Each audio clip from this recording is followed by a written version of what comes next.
Fil hadis dinyatakan bahwasanya orang dalam kubur itu boleh dengar, boleh tahu siapa yang berziarah. Ma min muslimin, kata Nabi SAW, tak ada orang Islam yang berziarah kepada kubur saudaranya yang dikenali di dunia kecuali yang diziarahi itu seronok ketika diziarahi.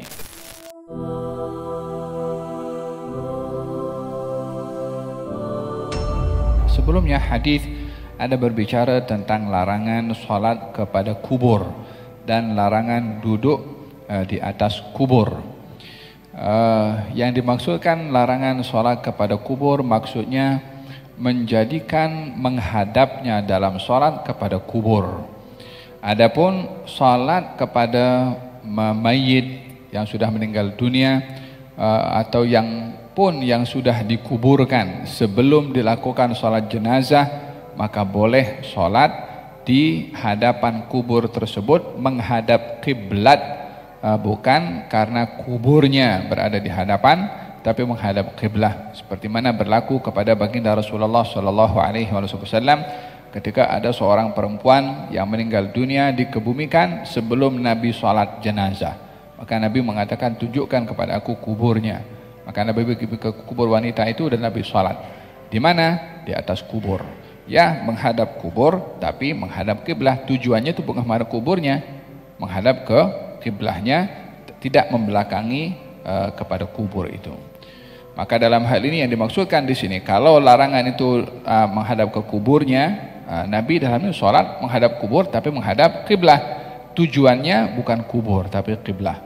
Yang dilarang pada hadis ini kalau menjadikan tujuan pada salatnya itu adalah kuburnya, maka itu dilarang karena salat itu menghadap kiblah, bukan menghadap kepada selain daripada kiblah, kubur ataupun yang lain-lainnya. Fawallu wajhaka syatral masjidil haram, hadapkanlah wajah kamu ke Masjidil Haram, maksudnya adalah menghadap ke Al-Ka'bah ketika seorang salat. Larangan salat menghadap ke kubur, dan dilarang duduk di atas kubur. Fil hadis dinyatakan untuk seseorang itu dibakar dengan api lebih baik daripada dia duduk di atas kubur. Duduk di atas kubur, yakni oleh sebab itu kalau orang pergi ziarah kubur, kadang-kadang kan orang berziarah kubur itu karena mungkin sempit, so dia duduk di atas batu nisan kubur yang lain.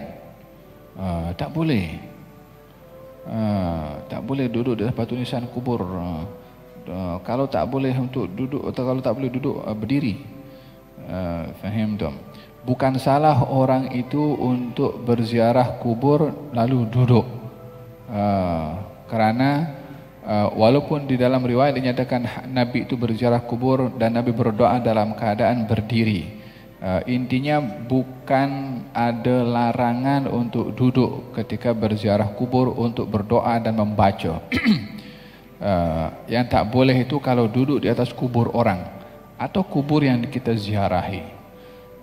Walihada ketika Nabi melihat ada seorang berada di kubur lalu bersandar kepada kubur macam tu, katanya, wahai fulan, kamu jangan sakiti Tuhan punya kubur dengan sandaran kamu tu. Yani kalau dia hidup disandari dengan tangannya, dia tak selesai, dia akan sakit. Sama juga ketika sudah meninggal dunia. Dan di sini Nabi SAW mengajarkan kepada kita adab dalam berziarah kubur dan menyikapi orang yang sudah berada di alam kuburnya.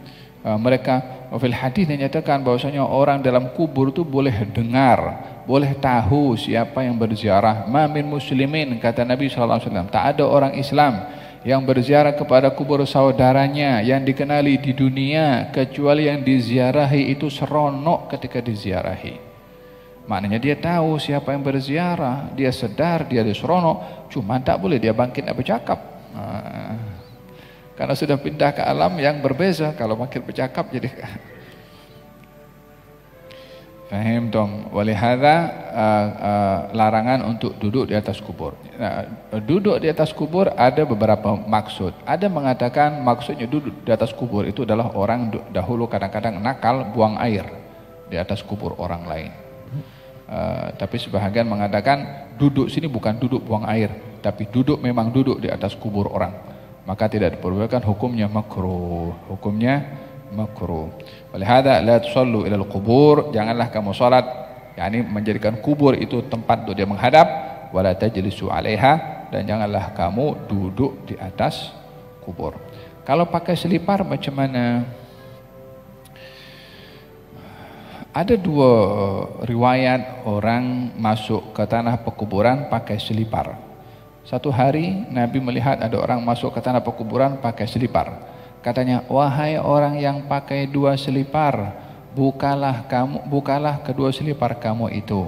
Ini ketika masuk ke tanah pekuburan. Hadis ini difahami bahwasanya larangan memakai selipar ketika berziarah kubur.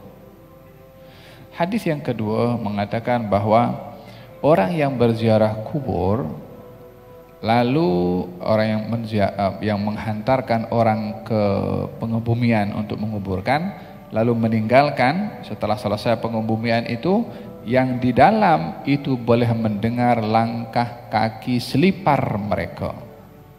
Berarti ketika mengebumikan itu pakai selipar. Hadis pertama tadi kata, wahai orang yang pakai selipar, bukalah selipar kamu ketika berada di tanah pekuburan. Hadis yang kedua justru orang datang menguburkan jenazah dalam keadaan memakai selipar. Jadi seakan-akan ada kontra antara hadis yang pertama dengan hadis yang kedua. Jadi apa hukum memakai selipar ketika seorang menziarahi kubur? Jika tanah pekuburan itu tidak selamat untuk kita berjalan tanpa memakai selipar, mungkin ada binatang, mungkin ada benda tajam, mungkin ada yang maka kita boleh memakai selipar. Jika tempat itu bagus, cantik dan tidak ada apa-apa hal yang membahaya, maka sebagai adab kita buka selipar. Ini situasi ketika menziarahi kubur perlu pakai selipar atau tidak. Pada umumnya kalau pakai selipar pun dalam keadaan apapun juga antara harus atau makruh. Antara harus atau makruh. Harus yakni mubah, makruh maksudnya tidak haram.